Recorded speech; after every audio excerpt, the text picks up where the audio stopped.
So I came across a video on here of someone who was talking about a gut cleanse, and she was saying how important it is to go to the toilet for a number two at least once a day, if not more. And I open up the comments and people are saying, how does anyone have the time to do that? I wouldn't be able to be on the toilet that many times a day. I have a job to go to, blah, blah, blah. And these comments have quite a lot of likes on them. So I replied to one of them and I'm like, it's actually a lot faster when you're not constipated. And then my comment starts to get quite a few likes. So it seems like people in the comment section are split between, I can't imagine going once a day or more often, and other people saying, I can't imagine not going once a day because I would feel so backed up. A bit of background here. I'm a qualified clinical herbalist, and before I started studying herbalism, I used to go about 3-4 times a week, and I thought that was normal because that's just what it'd been like my whole life, and I felt pretty alright on that. But once I started sitting in on consultations during my studies, and in every consultation we ask everybody about how frequently they go to the toilet and other things like that, I would see that some people were going like 4 times a day, some people were going twice a week, so there is quite a lot of variation.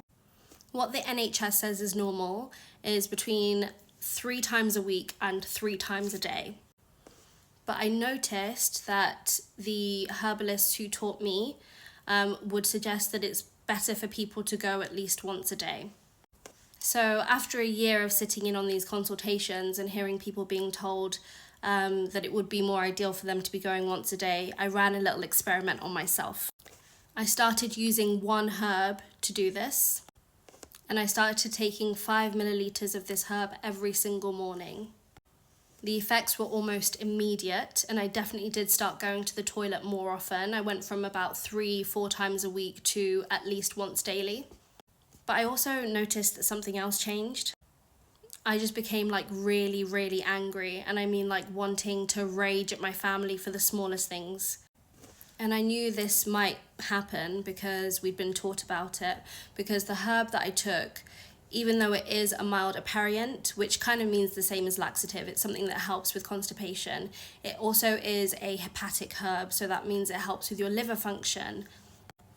And in traditional Chinese medicine, the liver is associated with anger. I used a number of different strategies to cope with the anger that was coming out of me, like journaling, screaming into a pillow, trying to talk to people about the way that I felt, meditation, yoga, all sorts of things. And that period of the most intense release lasted for about 2 weeks for me, but I carried on taking the herb.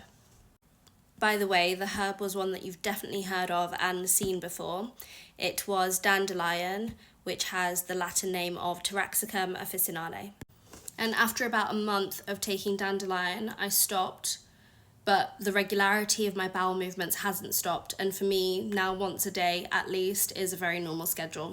I also found that my energy levels improved, my skin cleared up, I just felt a lot lighter and less backed up. I can definitely feel it now if I go a day or two without passing a bowel movement. So if you want to know about dandelion, about the emotional effects that herbs can have, about other herbs that can help with constipation or balancing other bodily functions, let me know, drop a comment, and I'll talk more about it.